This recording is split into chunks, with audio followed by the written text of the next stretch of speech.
What's up, guys? Skippy Africanus here, and on today's Cartridge of the Week episode, we have a rather new cartridge to take a look at, the 400 Legend. Now, to start off, we will do what we always do and take a look at the head stamp, which has on the top Winchester for the company that manufactured the cartridge, and on the bottom 400 Legend for the caliber. Pretty straightforward and simple as far as head stamps go. Now, I'm certain many of you are familiar with the 350 Legend, which in and of itself was still quite new, having dropped around 2019. The 400 Legend is even newer, though, having been announced by Winchester on the 14th of April, 2023, meaning that while this video, will be released like a little bit later, at the time of the recording, it's currently the 12th of April, so I can say that at the time of this recording, that it hasn't even been a full year since Winchester made the announcement on this cartridge.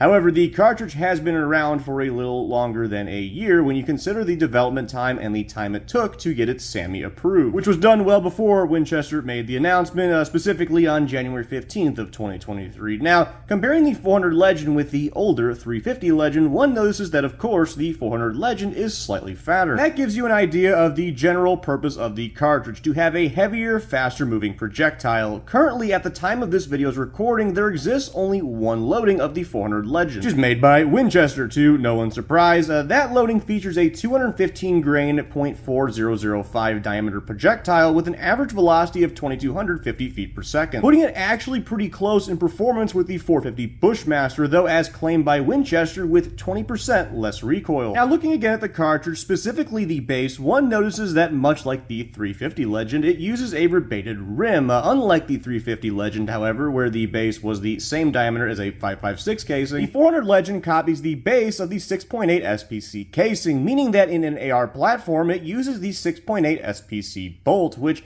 as far as platform is concerned, this cartridge goes with the AR-15 and not with the AR-10, as I myself had initially assumed. Now, speaking of guns in general, one would assume that with such a new cartridge, especially one that only currently has one ammunition type available, that the gun selection is rather slim. And surprisingly enough, that couldn't be further from the truth. Currently, there are plenty of different bolt-action rifles being offered in the chambering by Savage, Mossberg, and of course Winchester, and when it comes to AR, there currently exist barrels as well as magazines for the 400 Legend chambering, meaning the 400 Legend AR is definitely a thing at this point. Now, as for how well this cartridge will perform in sales, that's of course up in the air given how new it is. Overall, online reviews seem to be very good, and with the growing market for straight-walled hunting cartridges for states that have hunting restrictions on non-straight-walled cartridges, it seems like it's in a decent standing so far. However, only time will tell if this cartridge will be successful or fade into obscurity. But anyways, I think that is going to do it for this week's Cartridge of the Week episode featuring the 400 Legend. I hope you all enjoyed the video as much as I personally enjoyed making it, and I will see y'all next time.